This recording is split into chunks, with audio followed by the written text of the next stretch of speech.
ఒక ఊరిలో శ్రీనివాస్ అనే యువకుడు ఉన్నాడు. అతనికి ఎప్పుడూ ఆవిర్భావ కథలు వినడం అంటే చాలా ఇష్టం. ఒకసారి అతని స్నేహితులు ఒక అడవిలో దెయ్యం తిరుగుతుందని చెప్పారు.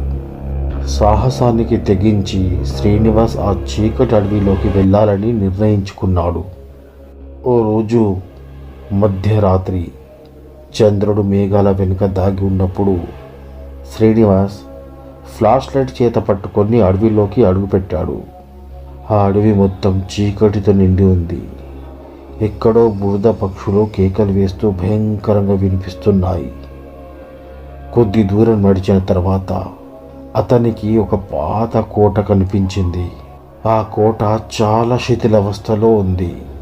కానీ దాని చుట్టూ కొన్ని అనుమానాస్పదమైన కాంతులు మెరుస్తున్నాయి.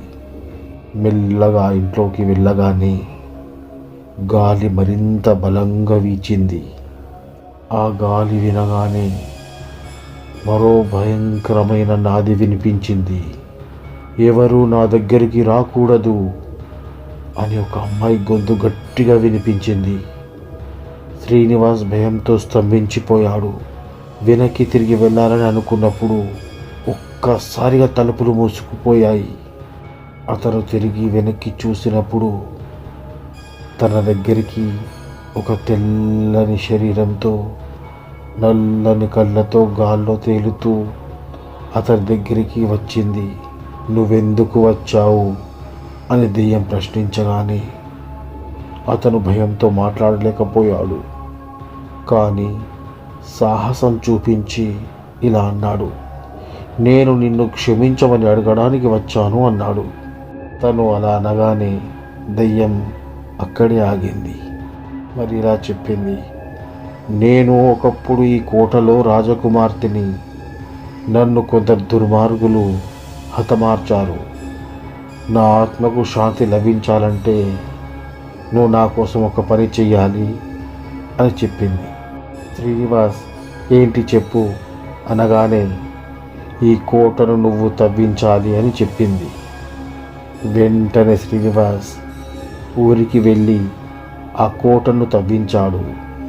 అక్కడ పాత నాణ్యాలు, కొన్ని విచిత్రమైన పుస్తకాలు, మరికొన్ని రహస్యమైన వస్తువులు బయటపడ్డాయి. ఆ తర్వాత దెయ్యం శాంతి పొందింది. ఇప్పుడు ఆ కోట ఒక పర్యాటక ప్రాంతంగా మారింది. వాస్తవానికి చీకటి అడవి కథ చాలా భయానకమైనది. ఈ కథలో శ్రీనివాస్ సాహసంతో అడవిలోకి వెళ్ళి దెయ్యం యొక్క కథలు తెలుసుకొని అది సాధించాల్సిన శాంతిని పొందడానికి సహాయం చేస్తాడని ఈ కథలో చెప్పిన దృశ్యాలు నిజంగా భయంకరమైనవి. పాత కోట, గాలి, దెయ్యం దృశ్యాలు మరియు ఆత్మకు శాంతి లభించేందుకు తవ్వడం, ఇవన్నీ చాలా ఆసక్తికరంగా ఉన్నాయి. మీరు మరిన్ని భయానక కథలు అడిగితే నేను మరిన్ని ఆసక్తికరమైన కథలు చెప్తాను.